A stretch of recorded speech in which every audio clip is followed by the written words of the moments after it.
ध्यान देंगे साथियों, आज हम समा फिल्म के माध्यम से बिरहा गायक रामराज मौर्य व साथी राजन भाई के देख रेख में एक बिरहा प्रस्तुत कर रहे हैं। बिरहा गाने से पहले एक बार हृदय बड़ा द्रवित होता है।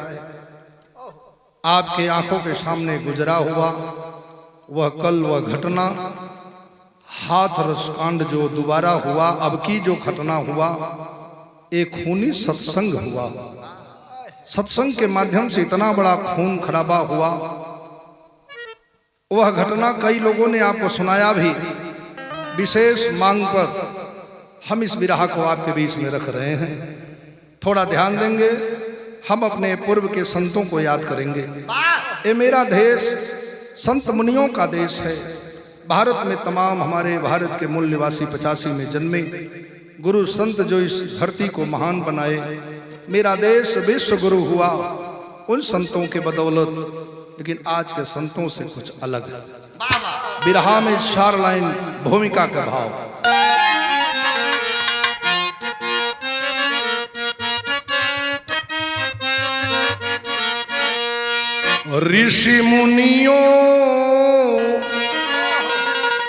ऋषि मुनियों फकीरों की गरिमा बड़ी थी,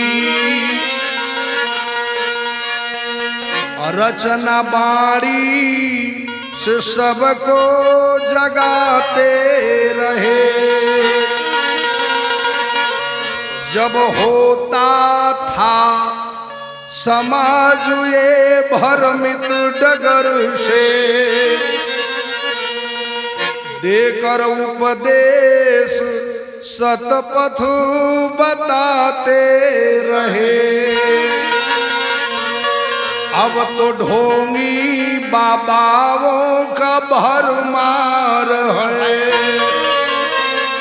नाम संतों का बदनाम होने लगा।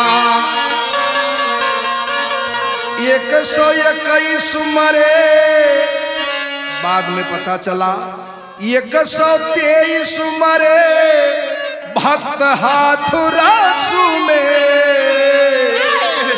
होकर गमगीन दिवाकर भी रोने लगा।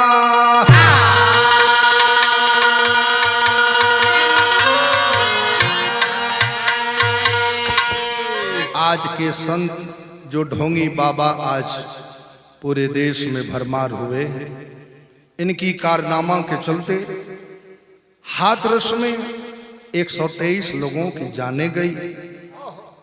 पूरा देश गम में डूबा। कवि जी का कहना है, दिवाकर सूरज भी पल भर के लिए आंसू बहा दिया। एक है गजल का लाइन बा, कैसे मास्टर?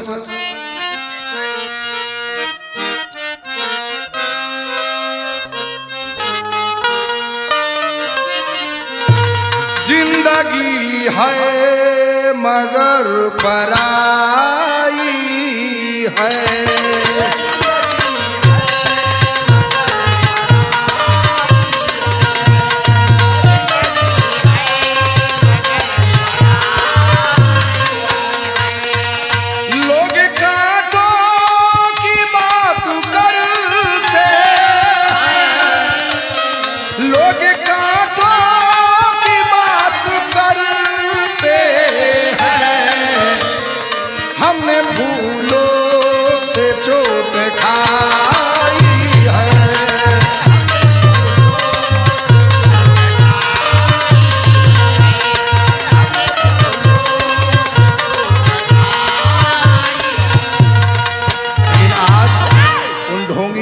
बाबाओं के चाल में लोग कैसे फंसते जा रहे हैं।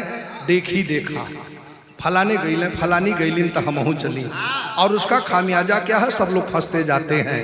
कहना हो देखा देखी में फंसते फंसाते,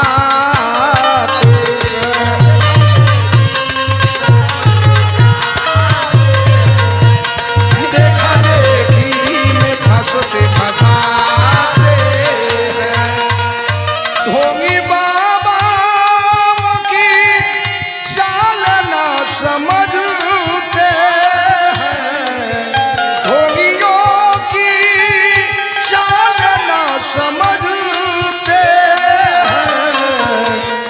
इसलिए जिंदगी भी गवाते हैं, इसलिए बहुत अच्छा।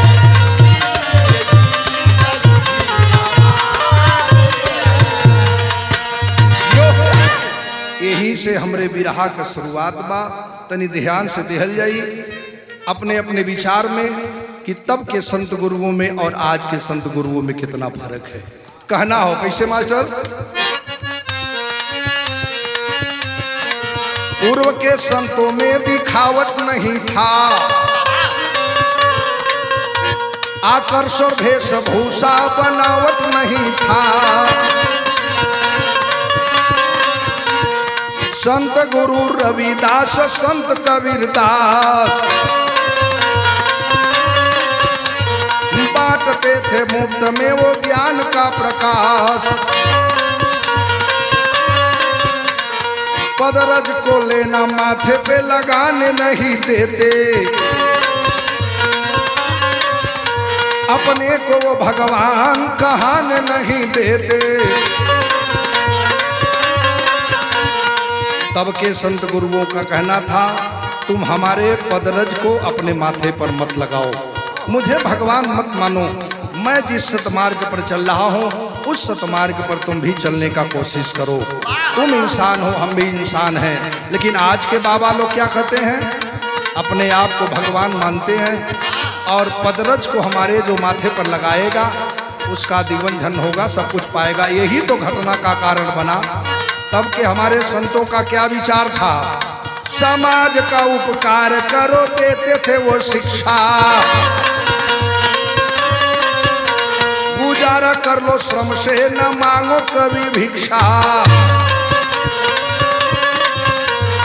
और हमारे तमाम पूर्व के संत जो थे वो कहते थे, संत रविदास हुए, संत कबीरदास हुए, स्वयं भगवान बुद्ध को हम दर्जा देते हैं आज।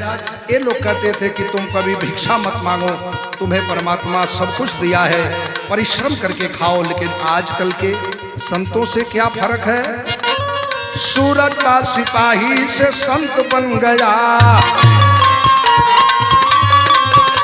नारायण साकार शिव हरि भगवंत बन गया। भोले बाबा अपना उपनाम रख लिया, हर दुख दूर करने का पैगाम भेज दिया। पैगाम पाकर लाखों अनुयायी हो गए, पैगाम पाके लाखों अनुयायी हो गए, पैगाम पाके लाखों अनुयायी, सेवादार बन के कितने हाई हो गए।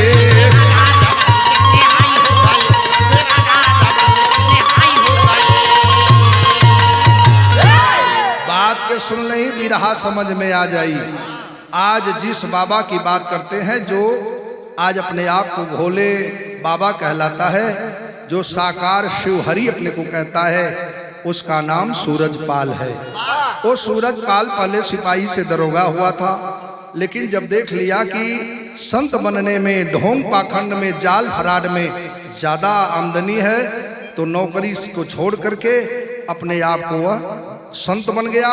और संत बन करके अपने आप को नारायण साकार शिव हरि भगवंत का नाम देने लगा।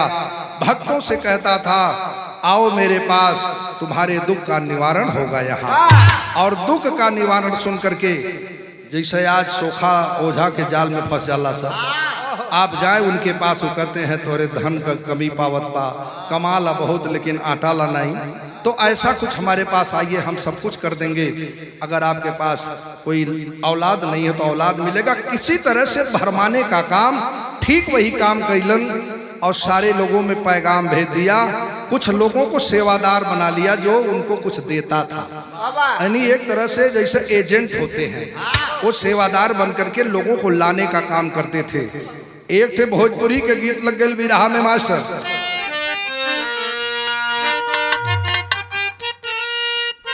बहुत अच्छे। हर निकरल बुराई ना मन भइला चंगा,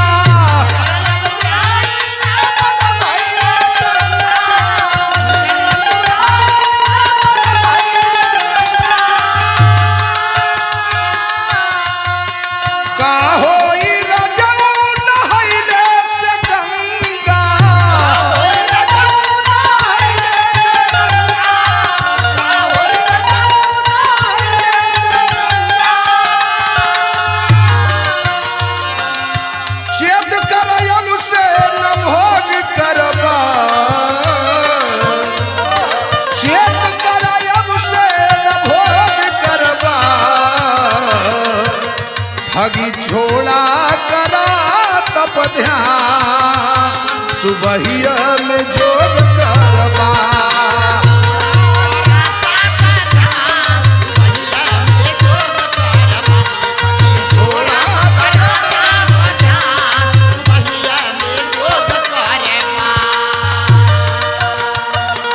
विरहा वाले भाव पर ध्यान देंगे। विरहा के प्रेमी साथियों, बाबा भोलेनाथ के भोले बाबा का चर्चा चारों तरफ फैले लगल और जब चर्चा फैले लगल तो पहले बड़का आश्रम कहाँ मनौले कहना हो बाबा के सोहरत बढ़ल दूरी दूरी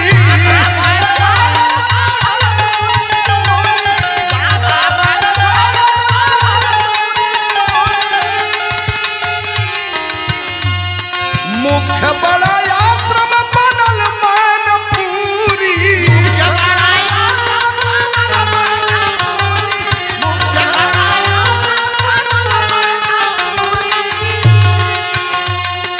पिछड़े दलित सब जुटल लागे पिछड़े दलित सब जुटल लागे भोले बाबा का महिमा महा चरनिया चुमान लागे भोले बाबा का महिमा महा चरनिया भोले बाबा का महिमा महा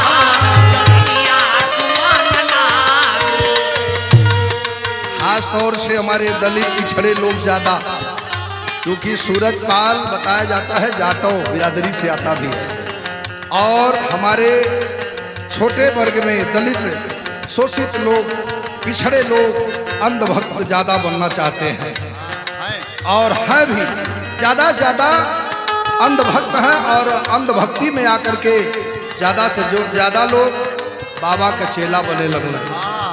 और पहला बड़ा कुटी बड़ा आश्रम कहाँ बना मैनपुरी में बतावल जाला पौआ के धूली जे माथे पर लगई है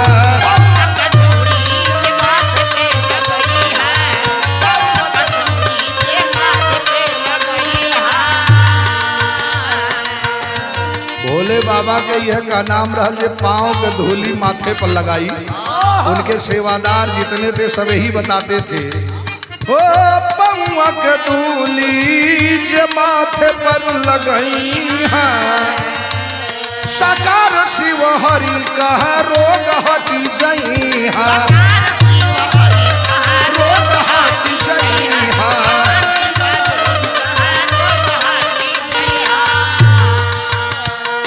पिछड़े दलित बस्ती में सत्संग करावा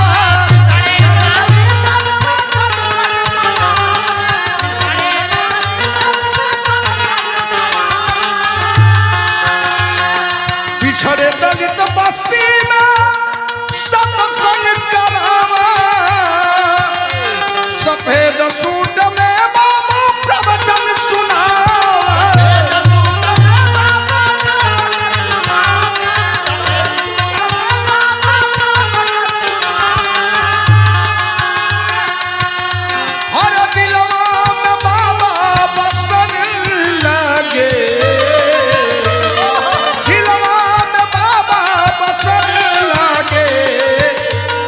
बाबा का महिमा महा चरनिया चुमन लागे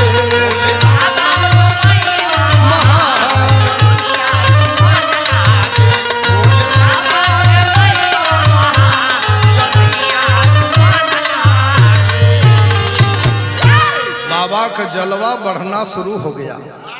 धीरे धीरे इतना जलवा बढ़ा लाखों लाखों इनके अनुयायी हो गए। बतावल जाला घटना घटित भइले के बाद ई छानबीन में पता चलल कि यूपी में दर्जनों भर आश्रम बना। पूरे देश में तो 22 से ज्यादा आश्रम। बाबा के चर्चा बढ़े लगल। बाबा सफेद सूट में अपन आके बढ़िया सफेद वस्त्र कपड़ा पहन के और अच्छा अच्छा भाषण देते थे और कहते थे कि बाबा के पद का जो है धूल अपने माथे पर चढ़ाने से सारा रोग बला दूर हो जाएगा। सबके दिल में ही बैठे लगल। खास तौर से इनकर सत्संग कहाँ हो? शोषित दलितन के, पिछड़े दलितन के बस्ती में ज्यादा इनकर सभा होत रहल। यही तर्ज बदल गए विराह में मास्टर।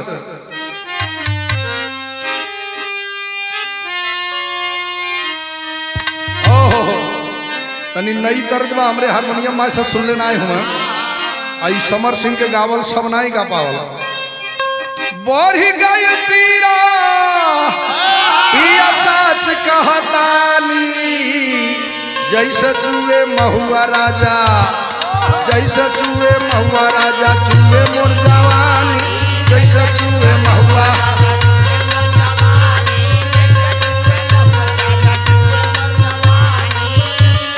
चूहे मोर जवानी, चूहे मोर जवानी हो, चूहे मोर जवानी।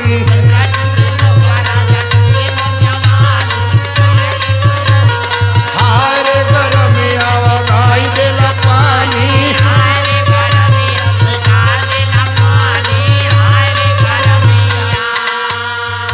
इधर धुन तर्ज का मजा आप लोग लेत हुआ, लेकिन विरहा में हमरे कोनो धुन तर्ज का मजा नहीं बतनी। बात तो गौर करी हा, जितना अनुयायी बनलिन, जैसे आज शिव चर्चवा वाली नहीं चलत है, वैसा ई मान के चला 80% खाली मेहरारू उनका चेलिन बनली।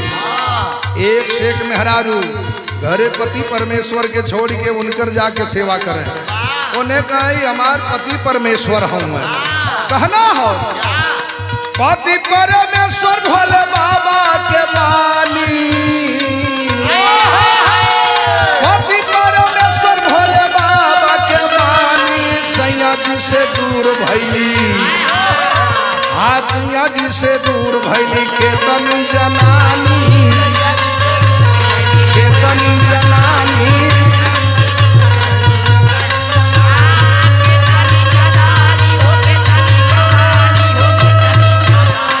हारे समैया बढ़ावे परेशानी,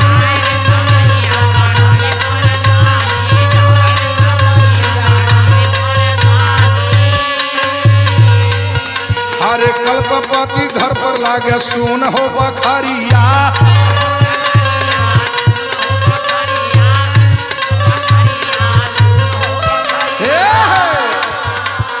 कल्पपति घर पर लागे सुन हो बखरिया।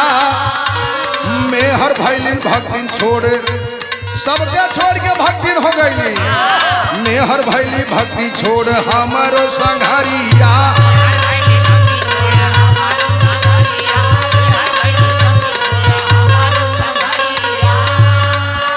अरे आवे नहीं नींद दगा देहली परानी, आवे नहीं नींद दगा देहली परानी। हाय रे समैया बढ़ावे परेशानी,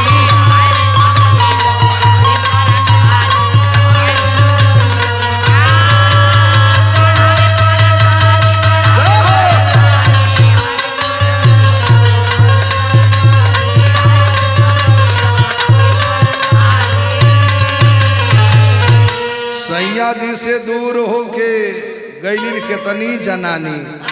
मर्द घरे पछतात हुआ मेहरारू वहाँ उनकर शिव भक्तिन बनल है।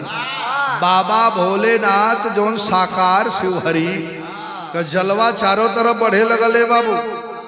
और ई जोन सभा इनकर लगल, ई प्रवचन सत्संग के जोन आयोजन भइल रहल, ई बतावल जाला हाथरस सिकंदरा मऊ में गांव का नाम बतावल जाला, जहां भइल रहलू पिछड़ी दलितन के बस्ती में। अब तनी गीत बदल गए मास्टर ही।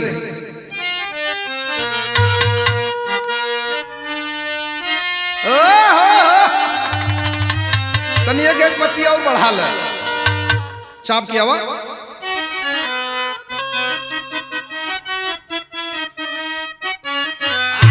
हमार बलमू रात काहे नयला,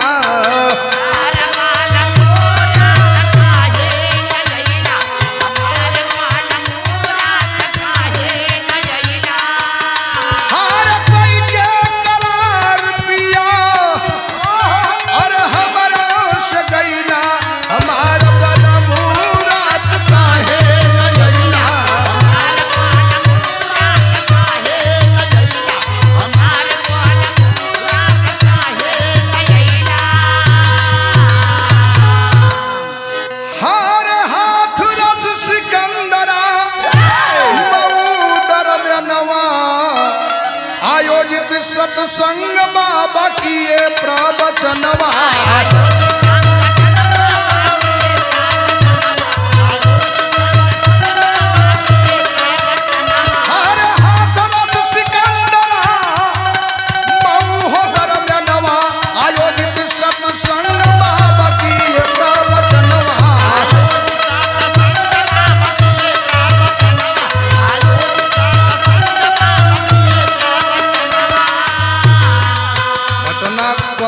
कहाँ का भाई 2024 तो जुलाई हो रहा है, मंच से निकल बाबा चले बाद चलल।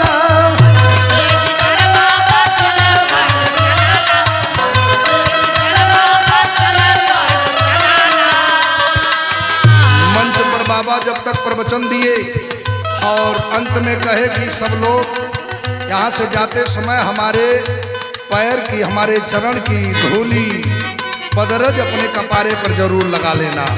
हम मंच से जब उतर के गाड़ी में बैठ के चले लगलन तो सारा भक्तगण जितना रहल, खास तौर से जितनी वहाँ महिलाएं थी, खूबसूरत महिलाएं, वो सोचने लगी कि दौड़ के जल्दी से बाबा का चरण छुआ, नहीं तो बाबा चल जाई हैं।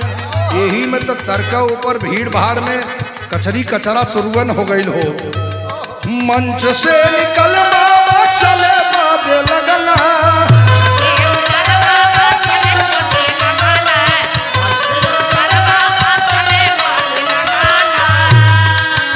हर भगदड़ में गई ये 27 का जनवा आयोजित सत्संग बाबा किए प्रवचनवा।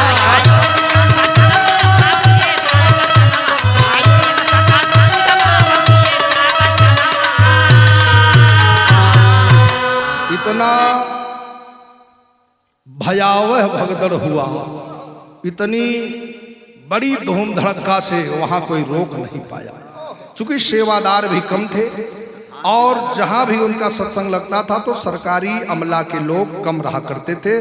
उनके पास खुद सेवादार थे, महिलाएं थी और पुरुष थे। नतीजा का भाई ले बाबू, वही भगदड़ में जब लोग मरने लगे तो बाबा साहब रुक कर देखे भी नहीं। भोले बाबा भगना शुरू किए तो भगी गए, लेकिन हालात वहां का भाई 123 लोग जहां मर गई न के लसिया पे लसिया से, अरे लसिया पे लसिया से धरती पटाई गईली, करुणा क्रंदन से पाटे अंबर का छतिया। लाश से धरती पटा गई, लाशी के ऊपर लाश, आवाज करुणा को चिघार से लोग सुन करके वहां दहशत पैदा हो गया कि केहू रोव केहू चीखे, केहू केवल ताक हो, हर धम घुटल के तानन के भइली मौतिया। कितनन के मौत हो गई, ए पर सोचे वाली बात नाही बा, दम घुटत बा। केहू के बुझाई गई ना हर कुल का दिया नावा हो, केहू के उजारी गई न पूरा पूरा घरवा, हर केहू का माई मुअली, केहू का बहनिया हो, केहू का धोवाई गई न मांगी का सनूरावा।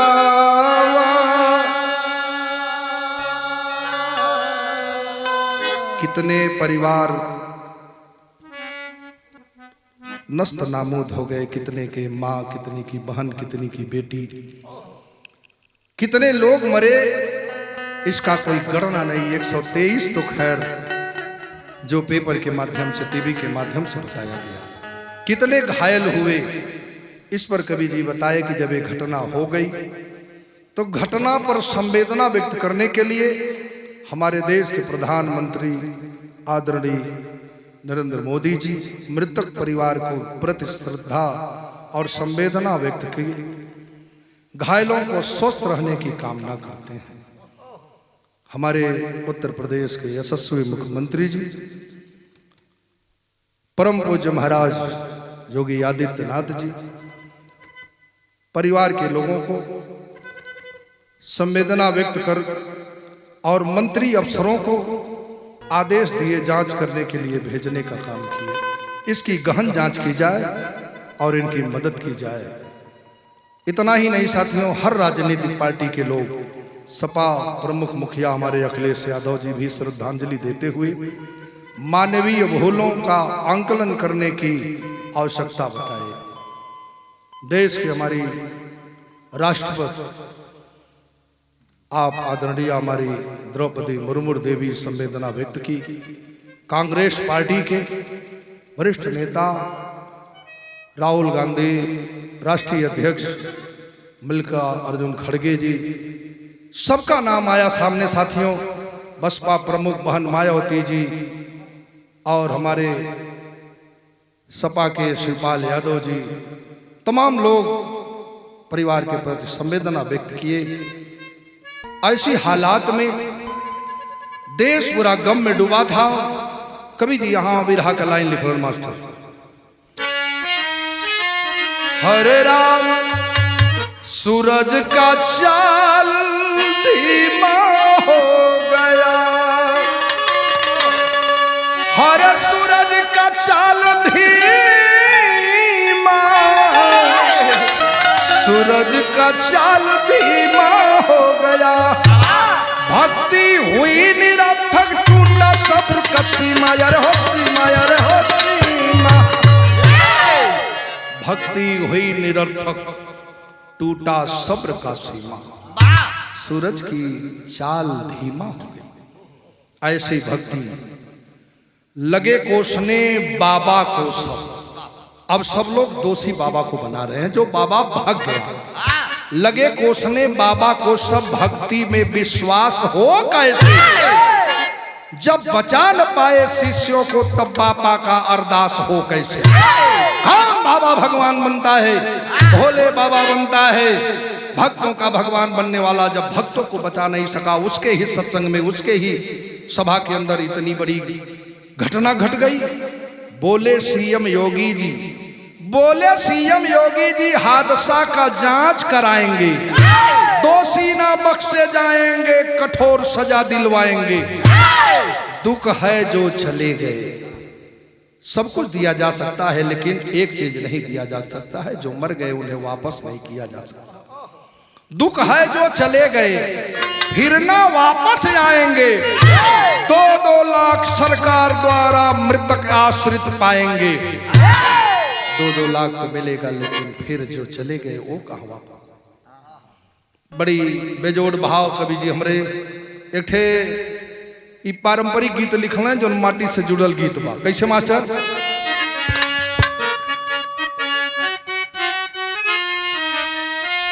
ओहो, सावन महीना सावनैया नीक लागेला,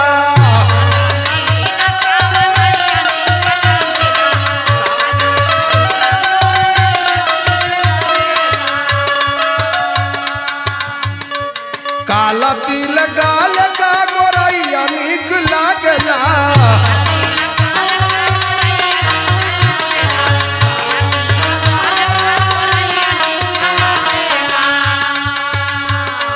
धीरे धीरे झूलली झूलनवा राधा हो, कान्हा मान मोहा, मान मोहा।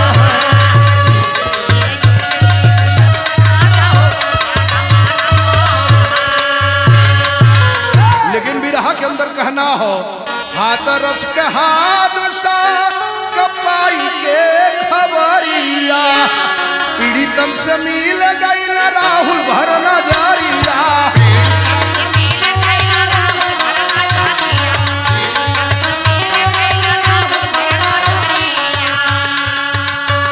आज विपक्ष के नेता राहुल गांधी जी पीड़ितों से मिलने के लिए गए। हाथरस के हादसा के पाई के खबरिया पीड़ितन से मिल गई राहुल भर नजरिया।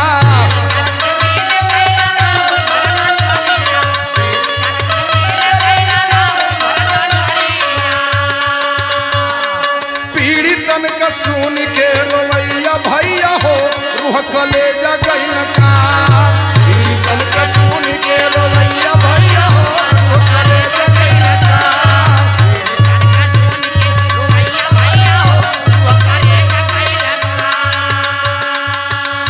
और का कहलन बोले राहुल गांधी सबके न्याय दिलवाइब हादसा का मामला हम संसद में उठाइब।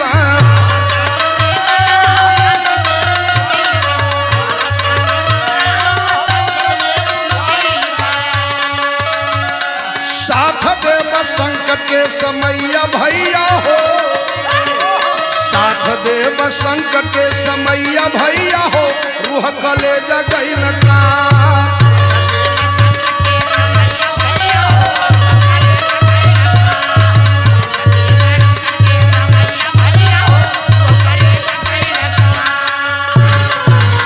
सब लोगों ने अपनी भावना अपनी विचार व्यक्त किया, लेकिन कवि जी हमारे आम देश के वासियों से हमारे पिछड़े दलित अंधभक्तों से एक कहना है कि ऐसे ढोंगी बाबाओं के चाल में फंसने की जरूरत नहीं। वहापट के अंदर मार चढ़ावा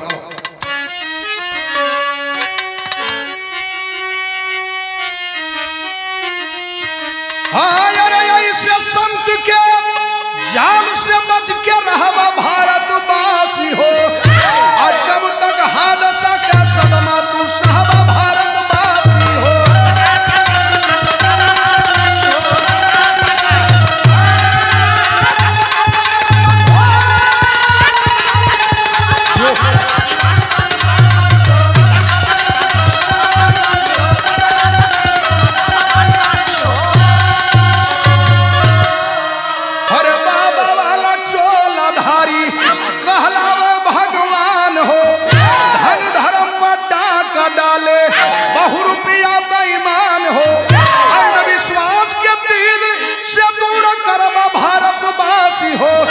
चमत्कार के चक्कर में न पड़वा भारतवासी हो।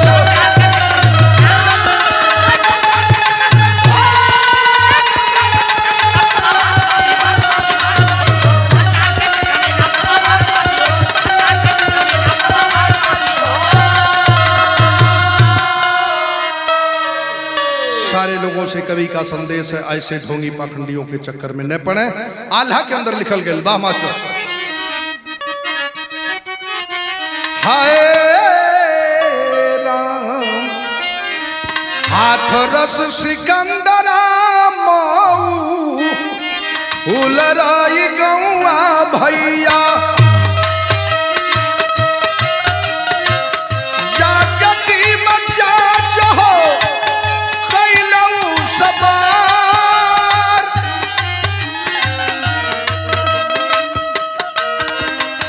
सत्संग आयोजन के पंडाल छोट रहल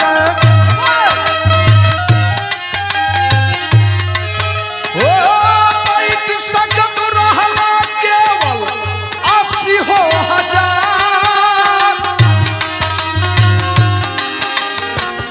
एक एक बात पर गौर करेंगे बाबूजी। जब जांच टीम जाती है और गहन जांच होने के बाद पता चला कि सत्संग का आयोजन जो किया गया था वह पंडाल छोटा था, उसमें सिर्फ 80,000 लोग बैठ सकते थे और सत्संग में जुटे कितने लोग 1.25 लाख श्रद्धालु भक्त शामिल हो गई। जबकि 70 पुलिस सुरक्षा साथ सेवादार।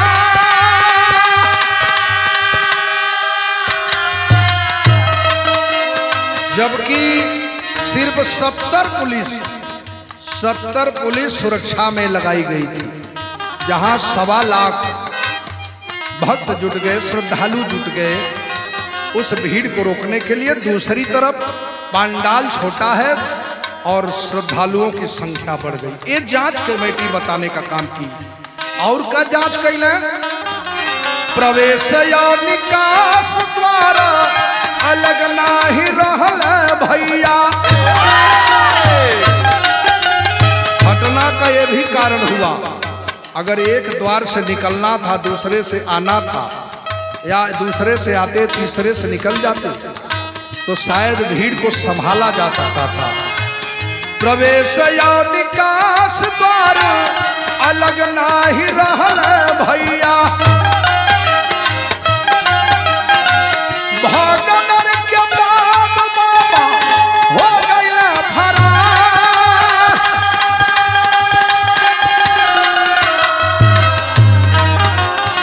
भगदड़ में घटना जब घटित हो गई, बाबा तो फरार हो गए ना, तो सदर लाइन में आ जा मास्टर जो।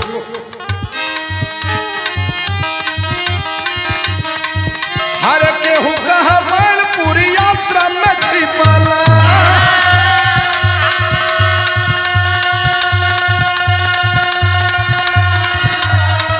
हर पुलिस से तलाश करवावे सरकार।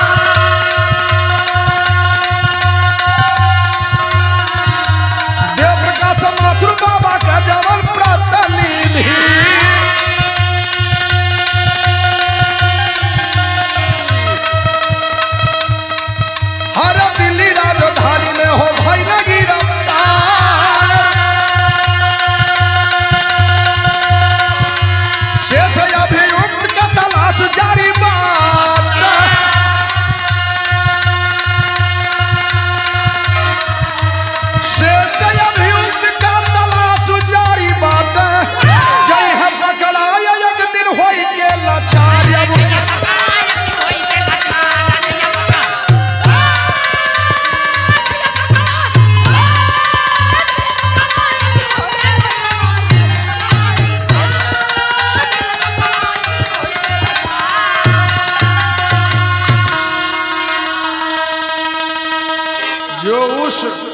कार्यक्रम का जो आयोजक था, व्यवस्था देखने वाला, विशेष रूप से जो बाबा का प्रतिनिधि माना जाता है, देव प्रकाश माथुर, जो बाबा का प्रतिनिधि, वह दूसरे तीसरे चौथे दिन लगभग दिल्ली में जाकर के पकड़ लिया गया।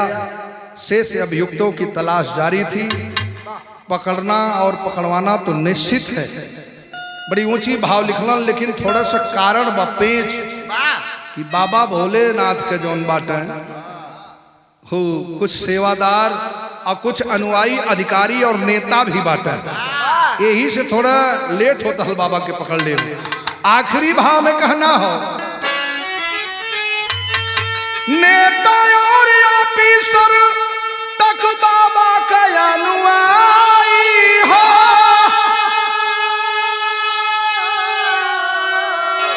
हादसा के बाद लिहल मूड़ी लटकाई हो।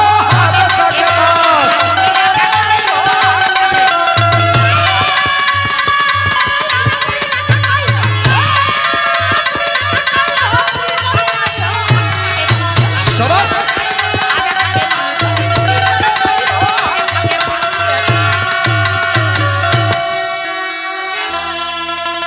हर ऐसे गुरु संतन के लोग कर निंदा, और गुरु के कुकृत से शिष्य भइल शर्मिंदा। ऐसने संत गुरु के आज समाज दुनिया की निंदा करता, और जवन शिष्य रहना वो बेचारे अपने आप के शर्मिंदा होते हुए। तो आज कवि का कहना है, हर समाज बहिष्कार करे, हम ये कथा बनाई हो।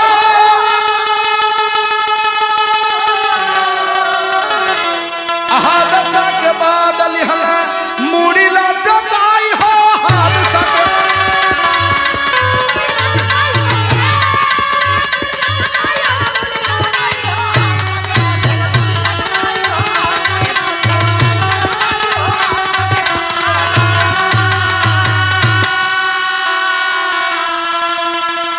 ए बाबू 2 जुलाई को घटना घटित हुआ था, और धीरे धीरे कुछ समय बीता।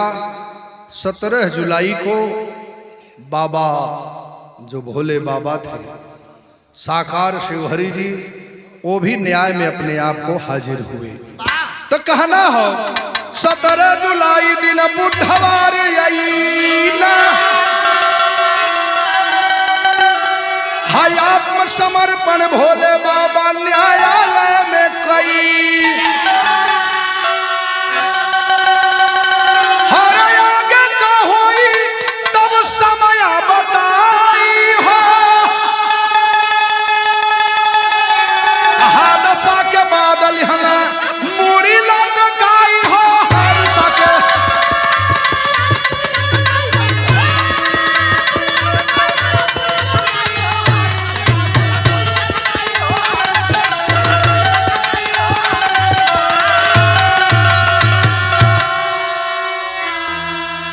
आगे का होई वो बतावल जाई। चूंकि पत्रकार, रचनाकार और कलाकार ये तीनों साथी हैं। कवि जी का कहना है, स्वामी गुरु बिहारी गईले बिरहा में बाग लगाई, अब बिरहा गायक हर रहस्य का पर्दा रहे हटाई हो।